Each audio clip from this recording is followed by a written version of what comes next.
Well, thank you, Dr. Gordon. It's always a pleasure as president to welcome everyone to a great event like this. It's very appropriate, I think, during our 125th anniversary year that we continue the great traditions of this university and advancing scholarship through our observance of our nation's history and our leadership. Participating with us today, even though he's not here in person, is Senator Kent Conrad. I'd like to read just a portion of a letter that we received from the Senator.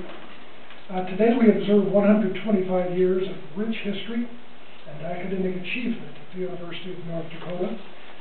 There have been many memorable moments at UND, but ranking among them is President John F. Kennedy's 1963 visit to campus.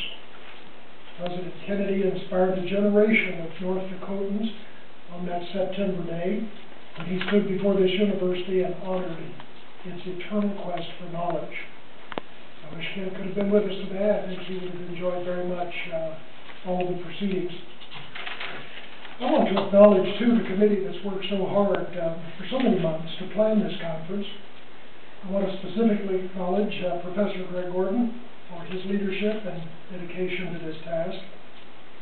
They've planned for us a very rich program covering a full range of JFK's legacy, which all of us now share and experience.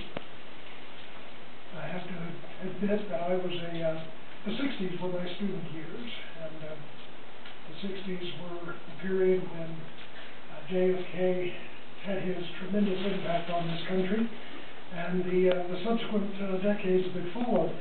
I was remembering early this morning as I was trying to pull my thoughts together all that I could remember about the early and the latter part of the 60s, and even back into the late part of the 50s when I was still in high school.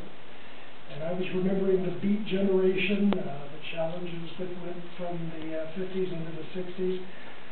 I was remembering the founding of the Peace Corps, all of the challenges that we were given about going to the moon and the technology applications that I remember culminated in 69 when we stood on the moon. Kennedy was seminal in that effort. Strategies of the Cold War.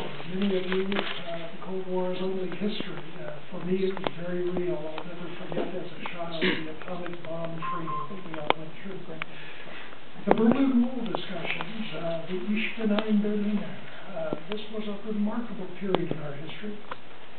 Cuban Missile Crisis, the Civil Rights era, which we should never forget. All of the discussions about U.S. policies in Asia, domestic energy policy, resource conservation, all of this is the legacy of John F. Kennedy. So this is a rare and rich opportunity for us to remember history, to remember the legacy of the great American, and to review some of what still lives with us today. So thank you for being with us this morning. The next 2.5 days, I believe, promises to be a great remembrance, as well as an opportunity to gain some new insights into a remarkable man and a great leader.